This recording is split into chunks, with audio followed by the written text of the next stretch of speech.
হায়াত কি কম জুবিন দাটো কালি মানে হ'লে এটা বেয়া ঘটনা মানে ক'বও বেয়া লাগে আৰু মানে জুবিন দা যে আমাৰ মাজত নাই মানে এনেকুৱা বেয়া লাগি আছে আমাৰ মানে প্ৰত্যেকৰে আৰু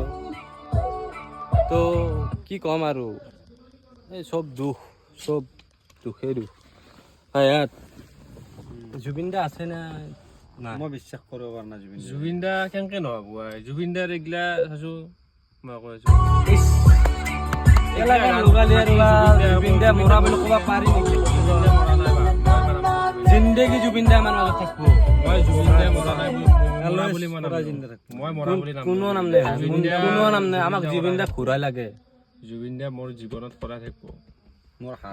সদা প্ৰত্যেকৰে জীৱনটো মানে জুবিন দা সুখৰ সময়তো জুবিন দা দুখৰ সময়তো জুবিন দা প্ৰত্যেকতে তাৰমানে প্ৰত্যেক মানুহৰ মানে প্ৰত্যেক মুহূৰ্তত মানে জুবিন দাৰ যিবোৰ গান আছে সেই গানবোৰ মানে প্ৰত্যেক মুহূৰ্ততে মিলি যায় মানে জুবিন দা এনেকুৱা এজন মানুহ যাক নেকি মানে তেখেত যি মৃত্যু হ'ব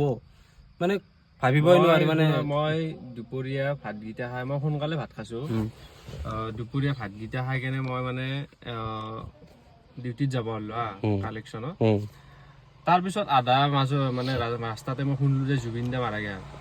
মই মানে একদম ফাল্টু কথা বুলি ভাবিছো ময়ো মোক যেতিয়া আমাৰ বগাই সেই দিলা মানে মেছেজ এটা দিলে যে জুবিন দা বোলে মই ঘৰৰ মানুহ মৰা বুলি ভাবিছো ভাল জুবিন দা যদি আমি মৰি গলো নিউজটো লিখি দিছে জুবিন দা আৰু নাই এনেকে যে লিখি দিছে সেইটো মই বস্তুটো পালো কি জুবিন দা আৰু নাই তাৰপিছত মই সেই হেৰি ভিডিঅ'টো এভইড কৰিলো তাৰমানে মই মানা নাই আৰু তাৰপিছত মই যাই আছো কলতে ফলছ বুলি ভাবিছিলো আমিতো যেতিয়া শুনলো কথাটো শুনাৰ পিছত লগে লগে মই গুগলত চাৰ্চ কৰিছো গুগলত দেখুওৱা নাই তাৰপিছত মই যোনখন হোটেলত বহিছিলো মই তাক কৈছো মানুহবিলাক কৈছো যে জুবিন দাৰ আকৌ একেলগে ভাত খাব সোমাইছিলো নিউজ কাৰণ গুগলে এই অৰিজিনেলটো দিব তাৰপিছত যেতিয়া মই গোটেই বস্তুখিনি শুনলো যে সঁচাকে জুবিন দা মাৰা গেল মই মানে এনেকুৱা হৈ গৈছে বডিটো মোৰ মানে একো কাম নকৰা লুম খেৰি আহিছে বডিটো কাম নকৰা আছিল মই ডাইৰেক্ট শূন্য এনে ভাইয়া তহঁতৰ মতে জুবিন দা কেনে এজন মানুহ মই নিজকে প্ৰশ্ন কৰিছো মানে নেক্সট নাই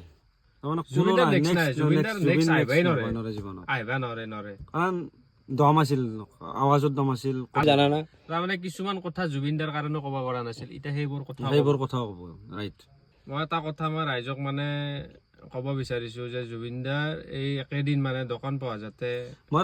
অনুৰোধ এটা কৰিব বিচাৰিছো মানে জুবিন দাৰ যিটো সমাধি বা কাৰ্যখিনি নোহোৱালৈকে আৰু মানে এনেকুৱা হ'ব লাগে মানে যিটো মানে অল ৱৰ্ল্ডে জানিব লাগে যে জুবিন দা কোন নেক্সট প্ৰজন্মই যাতে সুধব নালাগে সেনেকুৱা ধৰণে মানে কৰিব লাগে মোৰ মতেদি বাকী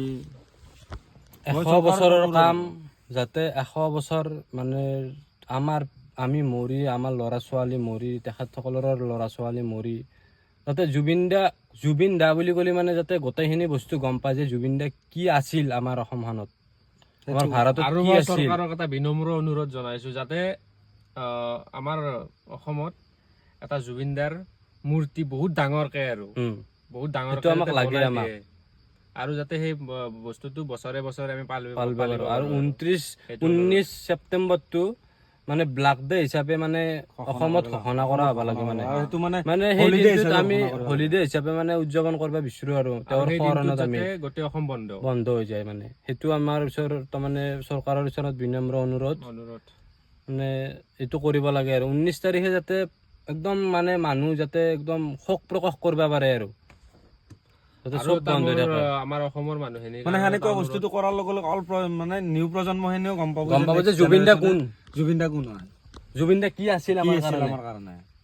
ঠিক সেনেকুৱাকে যদি ব্লাক ডে হিচাপে ঘোষণা কৰে মানে আমাৰ মানে যিবোৰ অনুৰোধ আৰু কৰিব লাগিব এইটো আমাৰ গোটেই অসমবাসীৰ অনুৰোধ এইটো 19 ছেপ্টেম্বৰ তো ব্লেক ডে হিচাপে ঘোষণা কৰিব লাগিব চৰকাৰে আৰু সেইদিনা ফুল হলিডে মানে all Assam holiday all company all চৰকাৰী অল চব চৰকাৰী বুলি নহয় প্ৰাইভেট যাতে গীত এটা অলপমান মানে শুনো আৰু আপোনালোককো শুনাই আছো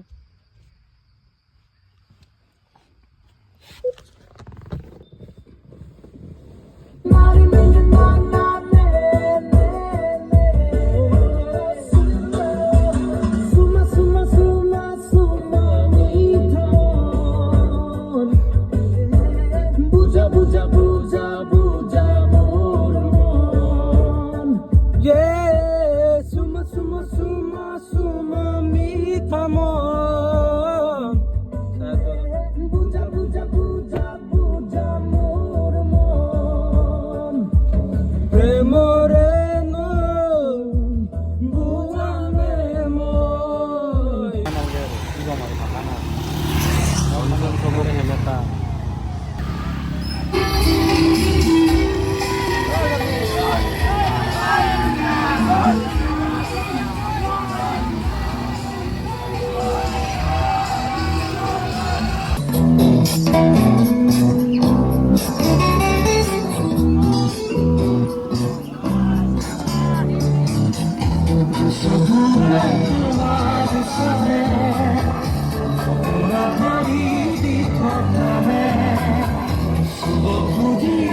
আছে